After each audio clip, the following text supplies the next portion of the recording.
সর্ষে ইলিশ আমার মতে সবথেকে সহজ একটা রেসিপি আর ভীষণ সুস্বাদু। অবশ্য বাঙালি আর ইলিশ মাছের সম্পর্কটা একদম আলাদা। ইলিশ মাছ কম বেশি সকলেরই প্রিয়, কিন্তু সবার হয়তো সবসময় সেটা হয়ে ওঠে না। বছরে একবার যথেষ্ট।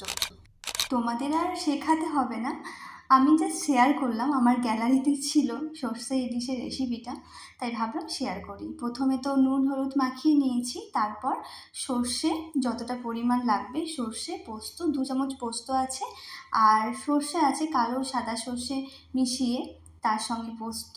আর তোমরা যেমন ঝাল খাবে সেই অনুযায়ী লঙ্কা, আমি একটু ভেবেচিন্তে লঙ্কা দিয়েছিলাম।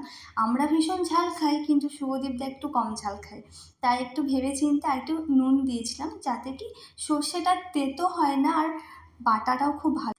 আমি বলবো শিলেই বাটবে, তাহলে স্বাদটা আরও ভালো হয়। আমার এখানে তো শিল নেই, আমি আগে শুকনো ঘুরিয়ে নিয়েছিলাম, তারপর জল দিয়েছিলাম, কারণ পরিমাণটা কম ছিল।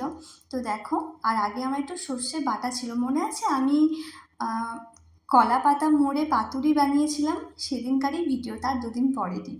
আমি সর্ষেটা ছেঁকে নিয়েছিলাম ছাঁকনার মাধ্যমে, কারণ তাতে কি হয়, খেতেও ভালো হয়, তেতো ভাবটাও থাকে না।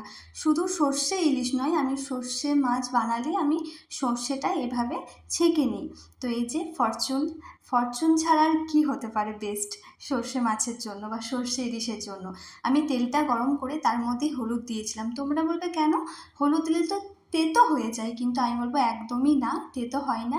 আর সর্ষে ইলিশ বানানো সব থেকে সহজ আমার মনে হয়।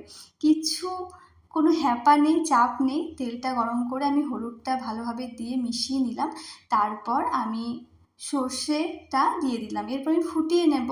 তোমরা এখানেও নুন দিতে পারো, আমি তো মাছের মধ্যে নুন আছে, আর একটু তোমার সর্ষে বাটার সময় নুন আছে, তোমরা এখানেও নুন কিন্তু দিতে পারো, কোনো অসুবিধা নেই।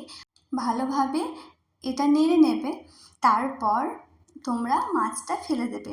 অবশ্য এখানেই কিন্তু 80% কুক হয়ে যাবে, কারণ সর্ষে ইলিশ বানানো ভীষণ সহজ, কোনো কিছু লাগছে না, পেঁয়াজ বা টমেটো। আমি তো সর্ষে মাছ বানালে পেঁয়াজ ও টমেটো দিই, কিন্তু ইলিশ তো এখানে তো পেঁয়াজ লাগছে না। পাতুরিতে আমি ইউজ করেছিলাম, তাতে প্রবলেম হয়নি, খেতে আরও ভালো হয়েছিল, কিন্তু সর্ষে ইলিশে দরকার নেই। তো এভাবে পুরোটা তোমরা কি বলবো, মাছের সঙ্গে সর্ষেটা মিশিয়ে নেবে, আর পরিমাণটা যেন এমন হয় সর্ষে যেন মাছগুলো সম্পূর্ণ ডুবে থাকে, তাহলে খেতে আরও ভালো হয়, অবশ্য ফুটবেও। তো এরপর ঢাকা দিয়ে দেব, কিছুক্ষণ সময় লাগবে কুক হতে, 10 থেকে 15 মিনিট। তো দেখো ফুটে এসছে, কালারটা দেখো কতটা সুন্দর, আর বিশ্বাস করো ভীষণ গন্ধ বেরোচ্ছিল। তোমরা তো সবাই জানো, অবশ্য আমরা ইলিশ মাছ খেতে ভালোবাসি, কিন্তু আমাদের মতো মধ্যবিত্ত নিম্ন মধ্যবিত্তের জন্য বছরে 1-2বারই এনাফ।